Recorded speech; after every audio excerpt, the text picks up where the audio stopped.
दुर्योधन ने उस अबला स्त्री को दिखाकर अपनी जंगा ठोकी थी तो उसकी जंगा तोड़ी गई।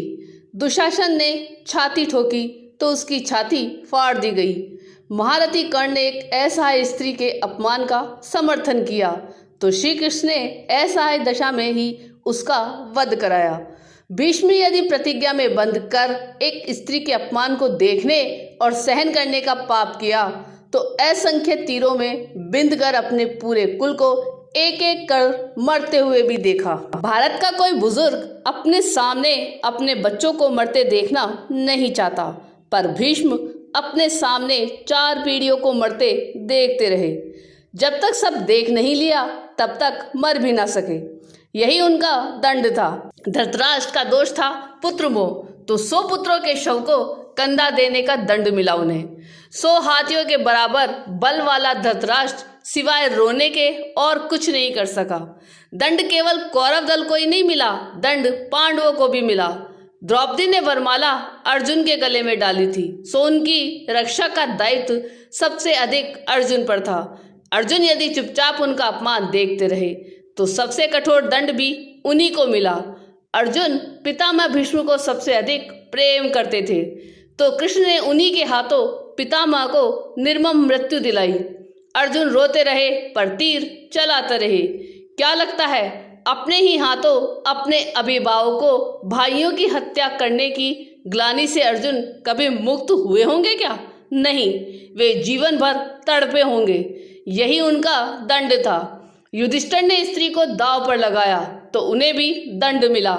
कठिन से कठिन परिस्थितियों में भी सत्य और धर्म का साथ नहीं छोड़ने वाले युधिष्ठिर ने युद्ध भूमि में झूठ बोला और उसी झूठ के कारण उनके गुरु की हत्या हुई। यह एक झूठ उनके सारे सत्यों पर भारी पड़ा। धर्मराज के लिए इससे बड़ा दंड क्या होगा? दुर्योधन को गदा युद्ध सिखाया था स्वयं बलराम ने। एक अधर्मी को गदा युद्ध की शिक्षा देने का दंड बलराम को भी मिला। उनके सामने उनके प्रिय दुर्योधन का वध हुआ और वे चाहकर भी कुछ ना कर सके। उस युग में 2 योद्धा ऐसे थे जो अकेले सबको दंड दे सकते थे, कृष्ण और बर्बरीक। पर कृष्ण ने ऐसे कुकर्मियों के विरुद्ध शस्त्र उठाने तक से इनकार कर दिया और बर्बरीक को युद्ध में उतरने से ही रोक दिया। लोग पूछते हैं कि बर्बरीक का वध क्यों हुआ? यदि बर्बरीक का वध नहीं हुआ होता तो द्रौपदी के अपराधियों को यथोचित दंड नहीं मिल पाता। कृष्ण युद्ध भूमि में विजय और पराजय तय करने के लिए नहीं उतरे थे। कृष्ण कृष्णा के अपराधियों को दंड दिलाने उतरे थे। कुछ लोगों ने कर्ण का बड़ा महिमा मंडन किया है, पर सुनिए, कर्ण कितना भी बड़ा योद्धा क्यों न रहा हो, कितना भी बड़ा दानी क्यों न रहा हो, एक स्त्री के वस्त्र हरण में सहयोग का पाप इतना बड़ा है कि उसके समक्ष सारे पुण्य छोटे पड़ जाएंगे। द्रौपदी के अपमान में किए गए सहयोग ने यह सिद्ध कर दिया और उसका वध ही धर्म था। स्त्री कोई वस्तु नहीं कि उसे दांव पर लगा जाए। कृष्ण के युग में 2 स्त्रियों को बाल से पकड़कर घसीटा गया। देवकी के बाल पकड़े कंस ने और द्रौपदी के बाल पकड़े दुशासन ने। श्री कृष्ण ने स्वयं दोनों को अपराधियों का समूल नाश किया।